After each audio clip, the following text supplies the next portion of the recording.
তো dear friends, আজকে এভারেজের আগের দিনকে পার্ট 1 আলোচনা করেছিলাম। আজকে পার্ট 2 পাবলিক সার্ভিস কমিশনে প্রিভিয়াস ইয়ার্সে যে কোশ্চেনগুলো এসেছিল সেগুলো নিয়ে একটা আলোচনা করব। তো দেখে নাও, গৌরচন্দ্রিকা না করে শুরু করছি।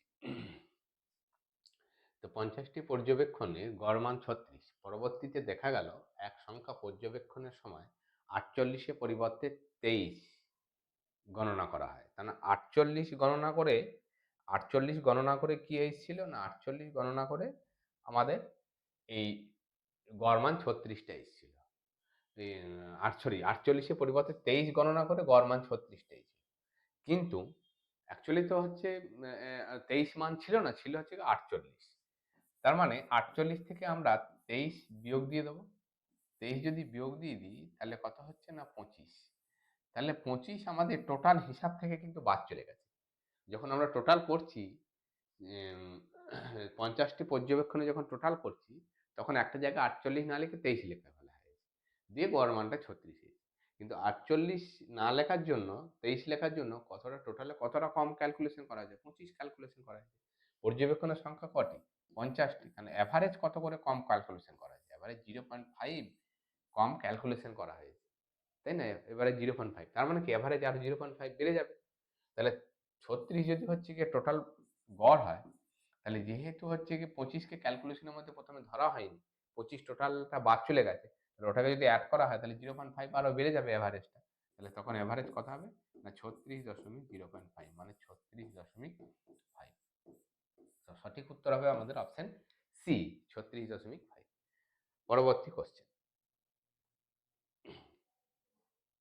36 জন ছাত্রের গড় বয়স 14 বছর। শিক্ষকের বয়স যোগ করার ফলে গড় বয়স 1 বছর বেড়ে গেল। 1 বছর বেড়ে গেল। তার মানে কি 36 জন গড় বয়স কত? 14 বছর। শিক্ষকের যোগ মানে 36 জন তো ছিল, আর পরে কতজন এলো না 36 জন ছিল, তারপরে শিক্ষক এক যোগ হলো। তার মানে এদের গড় বয়স ছিল কত না, এদের গড় বয়স ছিল 14। পরে যে শিক্ষক এলো, তাদের শিক্ষকের বয়স আমি ধরে নিচ্ছি, শিক্ষক তো 14 বছরের শিক্ষক হয় না কেউ, তা শিক্ষকের বয়সও যদি 14ই হতো তাহলে তাদের গড় বয়সে কোনো পরিবর্তন হতো। কিন্তু তখন কি বলেছে, গড় বয়স 1 করে বেড়ে গেল। তার মানে এখন মোট কতজন হয়েছে? মোট শিক্ষক এবং হচ্ছে স্টুডেন্ট মিলিয়ে মোট 17 জন হয়েছে, 37 জন হয়েছে। আর প্রত্যেককে যদি তারপরে যদি গড় যদি 1 করে বেড়ে যায়, তাহলে টোটাল কত বেড়েছে না, টোটাল বেড়েছে 37 প্লাস 1, 37 গণিত 1, 37 গণিত 1 মানে কত? 37 বছর। তার মানে 14 বছরে যদি শিক্ষক যদি আসতো তাহলে বয়স বাড়তো না কমতো না, কিন্তু বয়স 1 করে বেড়ে গেছে, মানে 37 জনের মোট কত বছর বেড়েছে? এভারেজ যদি 1 বাড়ে তাহলে 37টা এখন স্টুডেন্ট আর ছাত্র মিলে 37 জন, তাহলে মোট টোটাল ওভার 37 বেড়েছে। তাহলে 37 প্লাস 14, তার মানে এখন যে টিচারটা এসছে ওনার বয়স কত না, সেই শিক্ষকটির বয়স হচ্ছে 51 বছর। 14 তো ছিলই, তার সঙ্গে আরো টোটালের ওপর 37টাকে বাড়াতে হবে, তাহলে সেই শিক্ষকের বয়স কত হতে হবে? 51 হতে হবে, 51 হতে হবে। তো 51 হবে সঠিক উত্তর। Next question. 50টি সংখ্যার গড় 28 যদি দুটি সংখ্যা যেমন হচ্ছে গিয়ে 25 এবং 35 দেওয়া হয়, তাহলে দিয়ে দেওয়া হয় মানে বাদ দেওয়া হয়, এখানটা বাদ দেওয়া হয়, ঠিক আছে? এখানে বাদ কতটা হবে? বাদ দেওয়া হয়, তাহলে অবশিষ্ট সংখ্যাগুলির গড় কত হবে? ঠিক আছে, 50টি সংখ্যা গড় 28, ঠিক আছে। আচ্ছা, 50টা গড় হচ্ছে 28, তার মানে 50 থেকে এখন যে দুটোকে বাদ দেওয়া হচ্ছে সেটা ভ্যালু কত? 25 আর 35। তাহলে 25 আর 35, 30 আর 35 50, 60, এর ভ্যালু কত? 60। তাহলে 50টি সংখ্যা গড় হচ্ছে 28, ঠিক আছে। যেমন দুটি সংখ্যা 25 এবং 35 বাদ দেওয়া হয়, তাহলে অবশিষ্ট সংখ্যা গড় কত? ঠিক আছে, তাহলে অবশিষ্ট সংখ্যার গড় কত?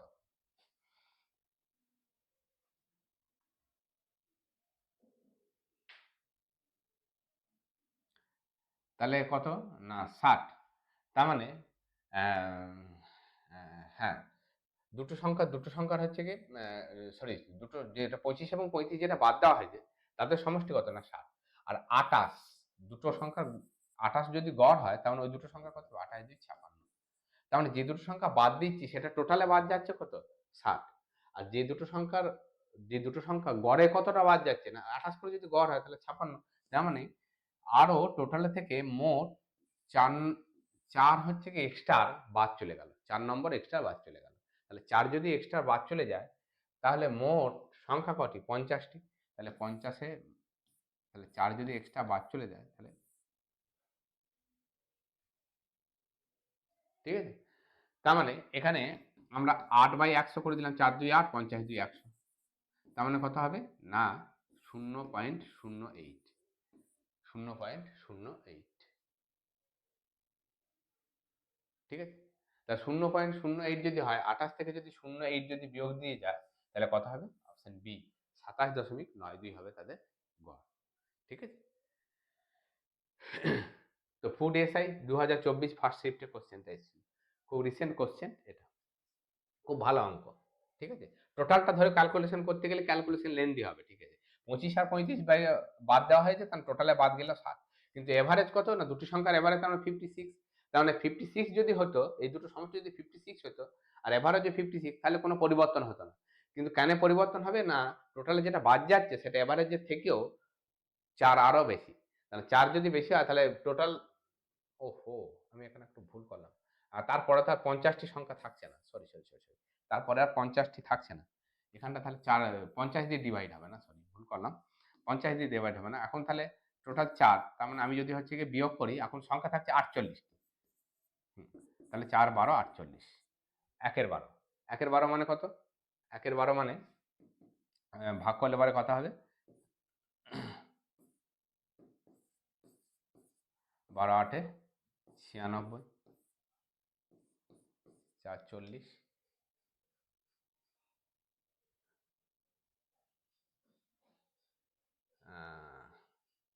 হ্যাঁ, প্রায় এটাই হবে। প্রায় বলেই দিয়েছে, গড় মানগুলি প্রায় কত? হ্যাঁ, এটাই অ্যান্সার হবে। যাই হোক, ওটা হচ্ছে গিয়ে আমরা ভাগ করছিলাম ৫০ দিয়ে, ডিভাইডটা হবে না। অ্যাকচুয়ালি ডিভাইডটা হবে হচ্ছে গিয়ে ৪৮ দিয়ে। তাহলে প্রায় যেহেতু বলেছে এটাই আসবে। ঠিক আছে? তো চলো নেক্সট কোয়েশ্চেন। পরপর ৪ টি জোড় সংখ্যার সমষ্টি ৭৪৮। তাদের মধ্যে ছোট সংখ্যাটি কত? ৪ টি জোড় সংখ্যা বলেছে। ৪ টি জোড় সংখ্যা। তার মানে এখানে ১ টা, ২ টো, ৩ টে, ৪ টি। তার মানে এদের গড় বার করব, ৪ দিয়ে ভাগ করব। তাহলে কত হবে? ৪ দিয়ে ভাগ করলে পারে এখানে ৭৪৮ কে যদি আমরা ৪ দিয়ে ভাগ করি তাহলে কত হবে? ৪ ১ এ ৪, ৩ ৩৪, ৪ ৮ এ ৩২, ৪ ৭ এ ২৮। তার মানে কত হলো? ১৮৭। জোড় সংখ্যা থাকলে পরে কি বলেছিলাম?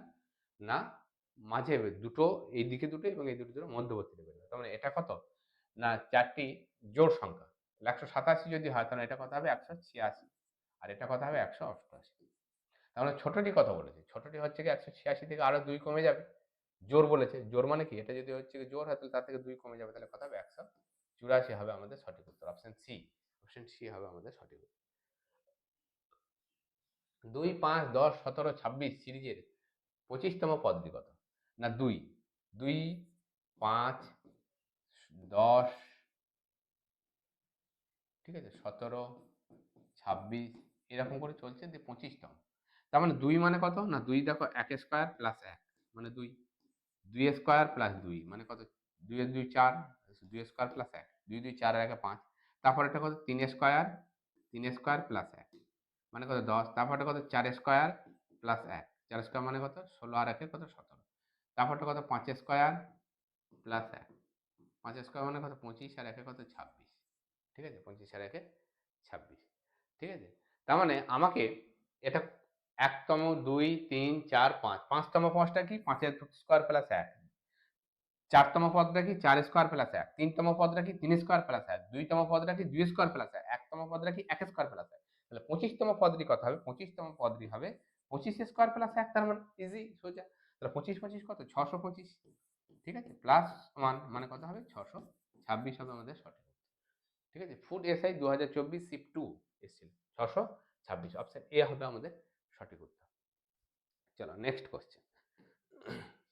একটি নির্দিষ্ট স্কুলে ৩২০ জন বালক এবং ১৮০ জন বালিকা আছে। বালকদের গড় অনুপস্থিতি হার। ঠিক আছে? আচ্ছা, ৩২০ জন বালক। ৩২০ ইন্টু ৬.১/৪। এই যে বলেছিলাম ফ্র্যাকশন ভ্যালুগুলো মনে রাখতে হবে। আমার ভিডিও আছে দেখবে পার্সেন্টেজ সংক্রান্ত। তো ৬.১/৪ ফ্র্যাকশন ভ্যালু কত? ৬.১/৪ ফ্র্যাকশন ভ্যালু হচ্ছে গিয়ে ১/১৬। ঠিক আছে? তাহলে ১৬ ২ ৩২। তাহলে কতজন অনুপস্থিত আছে? 20 জন। ঠিক আছে? বালকদের কতজন অনুপস্থিত আছে? 20 জন। আর বালিকার সংখ্যা কত? না 180। 180 গণিত। এটা কত? না ৮ ৩ ২৪ আর ১ ২৫। তাহলে 25/3 বা ৮ পূর্ণ ১ এর ৩। ৮ পূর্ণ ১ এর ৩ এর ফ্র্যাকশন ভ্যালু কত? না ১ পূর্ণ ১ এর ৩ এর ফ্র্যাকশন ভ্যালু হবে ১ এর ১৫।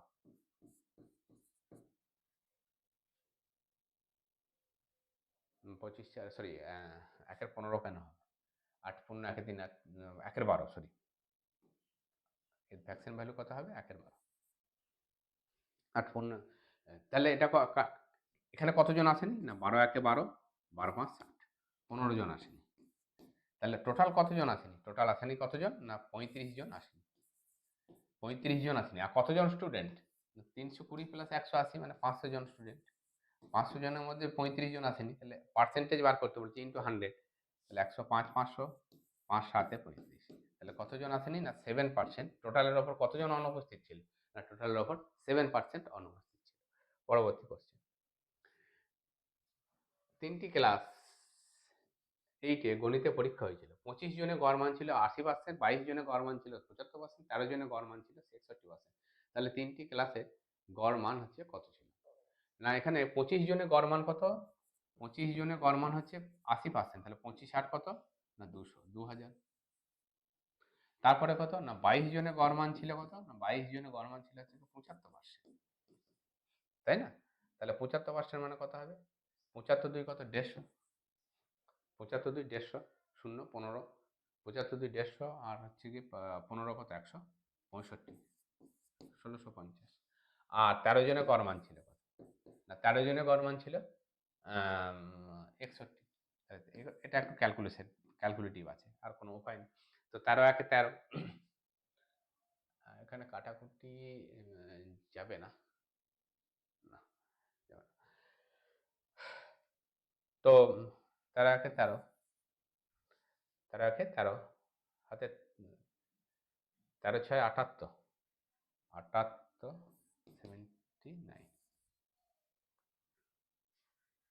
ঠিক আছে? 793। তো এগুলোকে আমাদের যোগ করলে পরে কথা হবে টোটাল। টোটাল যোগ করলে হবে 3, তাই তো? 9 আর 5 14, 4 হাতের 1, হাতের 1 7 আর 1 8, 8 আর 6 14, 4 হাতের 1, 2 আর 1 3 আর 1 4, 4433 হয়ে যাবে টোটাল। 4443। ঠিক আছে? আর মোট স্টুডেন্ট সংখ্যা কত? মোট স্টুডেন্ট সংখ্যা হচ্ছে কি 3 আর 2 5 আর 5 10 এর 0, হাতের 1, 2 আর 2 4 আর 5 আর 6 7। তাহলে এখানে আমরা কি করব? 60 দিয়ে ভাগ করব। 60 দিয়ে ভাগ করলে পরে কত হবে? 60 দিয়ে ভাগ করলে পরে কত হবে? না 6 7 এ 42, 6 7 এ 42, 420, 24। ঠিক আছে? 24 আর হচ্ছে 3 243। ঠিক আছে? 6 4 24, 200 43 40 30, যাচ্ছে না 0, 300 6 5। ঠিক আছে? এটা অ্যান্সার হবে। তো 74.05 হবে আমাদের সঠিক উত্তর ক্যালকুলেশন। ঠিক আছে? তো চলো নেক্সট কোশ্চেন। এটাও এসেছিল ফুড এসআই শিফট 3 2000। এটা 2003 না 2024। ঠিক আছে? 2024। Next question. রবির অঙ্ক পরীক্ষায় গড় নম্বর হলো 93 এবং পরের পরীক্ষায় 93। পরের পরীক্ষায় সর্বনিম্ন কত নম্বর পেলে তার গড় 95 হবে? তাহলে দেখো, দুটি পরীক্ষায় রবি প্রথমে একটা প্লাস আর একটা পরীক্ষাতে গড় কত পেয়েছে? 93 পেয়েছে। তারপরেরটা কটা পরীক্ষায়? না দুটো পরীক্ষা প্লাস আর একটা পরীক্ষাতে গড় কত পেলে পরে? 95 হবে। তাহলে দেখো এই পরীক্ষাটাতে, এই দুটো পরীক্ষাতে 93 পেয়েছে। এটাতেও যদি 93 পেত, এটাতেও যদি ও 93 পেত, তাহলে পরে কোনো নাম্বারে হেরফের হতো না। কিন্তু এটাতে 93 পায়নি, তার থেকে নিশ্চয়ই বেশি পেয়েছে, এই জন্য গড় 95 পেয়েছে। তার মানে গড় 95 পেয়েছে মানে কত? গড় কতটা করে বেড়েছে? গড় 2 করে বেড়েছে। তাহলে তিনটেতে যদি 2 করে বাড়ে তাহলে 3 ইন্টু 2 মানে কত বেড়েছে? টোটালে কত বেড়েছে? 6 বেড়েছে। টোটালে কত বেড়েছে?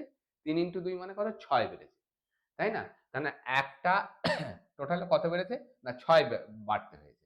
তার মানে এখানে কত পেয়েছে? এখানে 93 তো পেয়েছিলই, তার থেকে এখানে আরো আগের 93 যদি পেত তাহলে পরিবর্তন হতো না। তাহলে আরো কত? না গড়ে যদি 2 বাড়ে তাহলে টোটালে হচ্ছে কি 6 এক্সট্রা পেতে হবে আরো নম্বর ওকে। তাহলে টোটালে আরো 6 এক্সট্রা পেয়েছে। তাই না? 93 তে পেয়েছে, তার থেকে 6 এক্সট্রা পেয়েছে। 6 আর 3 কত? 9। তাহলে 99। তাহলে কত নম্বর পেতে হবে ওকে? 99 পেতে হবে। এগুলো কনসেপচুয়াল, কনসেপ্টটাকে ক্লিয়ার রাখতে হবে। ঠিক আছে? আর কিছুই না। Next question. A, B, C, D, E পরপর ৫ টি অযুগ্ম অখণ্ড সংখ্যা, তাদের গড় মান কত? WBCS প্রিলিমস 2015, খুব ভালো অঙ্ক দেখো। ঠিক আছে? এ, বি, সি আর ডি, ই ৫ টি সংখ্যা আছে অযুগ্ম। অযুগ্ম সংখ্যা গড় যদি বলে তাহলে সবসময়তে কি বেরোবে? না মাঝেরটা বেরোবে তাদের গড়। এভারেজ কোনটা বেরোবে? মাঝেরটা বেরোবে। এবার দেখো অযুগ্ম বলেছে, তার মানে আমি যদি একটা কথা ধরি তাহলে মাঝেরটা গড় এভারেজ কত হবে? সি হবে। এবার আর একটা জিনিস আমি ঘুরিয়ে যদি বলি, প্রথমটা তো এ, অযুগ্ম সংখ্যা, তাহলে তার পরেরটা কত হবে? তার থেকে তো 2 বাড়বে। পরের একটা অযুগ্ম সংখ্যা, একটা সংখ্যা তার পরের অযুগ্ম সংখ্যাটা কত? 2। একটি সংখ্যা তার পরের যুগ্ম সংখ্যাটা কত? আরো 2 প্লাস 2, তাই না? তাহলে প্রথমটা যদি এ হয় তার পরের অযুগ্ম সংখ্যাটা কত? এ। তারপরে বি সমান কত হবে? না বি সমান হবে এ প্লাস 2। তাহলে সি সমান কত হবে? না সি সমান হবে এ প্লাস 4। ডি সমান কত হবে? না ডি সমান অযুগ্ম সংখ্যাটি কত হবে? না ডি সমান হবে এ, এ প্লাস 2 প্লাস 2, 2 আর 2 4 আর 2 6, 6। ই, ই সমান কত হবে? না প্রথমটাকে যদি এ ধরি, এ তো বলেই দেওয়া আছে, তাহলে কত হবে? না আরো 8 বাড়বে। তাহলে দেখো প্রথমটা এ, বি এর জায়গায় আমি বি না লিখে এ প্লাস 2 লিখতে পারি, সি এর জায়গায় সি না লিখে আমি এ প্লাস 4 বলতে পারি। তাহলে সি, তাহলে অযুগ্ম সংখ্যা গড় কত? সি তো বটেই। যদি সি থাকতো অপশনে সি হতো, কিন্তু এখানে সি নাই, আছে এ প্লাস 4। কারণ সি মানেই তো এ প্লাস 4, তাই না? কারণ তার আগের অযুগ্ম সংখ্যাটা কি? এটা সি যদি গড় হয় তাহলে তার প্রথমটা কত হবে? তার থেকে 4 কম হবে। বা ঘুরিয়ে বললে পারে সিটা কি হবে? এর থেকে 4 বেশি হবে। তার মানে এ, যদি এটা এ হয় তার পরেরটা কত হবে? এ প্লাস 4 হবে, তাই না? এ প্লাস 4 হবে। তাহলে আমাদের অযুগ্ম সংখ্যা তাদের গড় মান কত? গড় মান হবে এ প্লাস 4। ঠিক আছে? কোনটিই নয়, কিন্তু ম্যাক্সিমাম জোনাই কোনটিই নয় অপশন। ঠিক আছে? এর মধ্যেই বলে কনসেপচুয়াল ম্যাথ। ঠিক আছে? ক্লিয়ার। নেক্সট, 3টি সংখ্যা গড় 77। প্রথম 3টি সংখ্যা, প্রথম সংখ্যাটি দ্বিতীয় সংখ্যাটির দ্বিগুণ এবং দ্বিতীয় সংখ্যাটি তৃতীয় সংখ্যাটির দ্বিগুণ, তাই তো? তার মানে তৃতীয় সংখ্যাটি আমি x ধরে নিলাম, তাহলে দ্বিতীয় সংখ্যাটি কত? 2x হবে। তাহলে প্রথম সংখ্যাটি কত? 4x হবে। তাহলে এই তিনটে সমষ্টি কত? না এই তিনটে সমষ্টি গড় কত বলেছে? তিনটে সংখ্যা 77, তাহলে সমষ্টি কত হবে? 77 ইন্টু 3। ঠিক আছে? 4 আর 2 6 এর একটা 7, 7x, 7x সমান 77 ইন্টু 3। তাহলে x সমান কত হবে? 7 11 77 ইন্টু 3। তাহলে x সমান কত হবে? 11 3 33, তাই তো? তাহলে প্রথম সংখ্যাটি কত? প্রথম সংখ্যাটি কত? এটা কিন্তু তৃতীয় সংখ্যা, তৃতীয় সংখ্যাটি। তাহলে প্রথম সংখ্যাটি কত? না 33 ইন্টু 4, তাহলে 4x ইন্টু 33। তাহলে কত? Sorry, 4 into 33। x এর ভ্যালু কত? 33। তাহলে কত হবে? 4 3 12, 2 হাতের 1, 4 3 12 এর 1 132 হবে আমাদের সঠিক উত্তর। কত হবে? 132 হবে আমাদের সঠিক আনসার। অপশন এ হবে আমাদের সঠিক আনসার। ঠিক আছে? তো 10টি কোশ্চেন আলোচনা করলাম। পরের দিনকে টাইম অ্যান্ড ওয়ার্ক নিয়ে নতুন নতুন কিছু কনসেপ্ট, যেগুলো পাবলিক সার্ভিস কমিশনে বিগত বছরে এসেছিল, সেই কনসেপ্ট আমাদের, সেই কনসেপচুয়াল ম্যাথই দেবে। ঠিক আছে? তার কিছু ওই কোশ্চেন নিয়ে পাবলিক সার্ভিস কমিশন বিগত বছর, যেগুলো ফুড এসআই, তারপর হচ্ছে মাধ্যমিক লেভেলে যে পড়ে কনস্টেবল, WBCS প্রিলিমসও ধরা যেতে পারে, মিসেলেনিয়াস। ঠিক আছে? এইগুলো থেকে যে যে কোশ্চেনগুলো এসেছিল, সেই প্রিলিমসে কথা বলছি, প্রত্যেকটাই আমি প্রিলিমসে কথা বলছি। যে কোশ্চেনগুলো এসেছিল সেই কোশ্চেনগুলো নিয়ে আমি আলোচনা করব টাইম অ্যান্ড ওয়ার্কের উপর। আজকে এখানে পর্যন্তই থাকলো। দেখা হচ্ছে পরবর্তী ভিডিওতে। চ্যানেলটি ভালো লাগলে অবশ্যই, অঙ্কগুলো ভালো লাগলে অবশ্যই চ্যানেলটি লাইক করবে, সাবস্ক্রাইব করবে এবং অবশ্যই বন্ধুদের মধ্যে শেয়ার করবে। এছাড়াও আমার আরেকটি চ্যানেল আছে, জিকে সংক্রান্ত কোশ্চেন আপলোড করে থাকি, বিশেষ করে সায়েন্স এবং জিওগ্রাফির ওপর।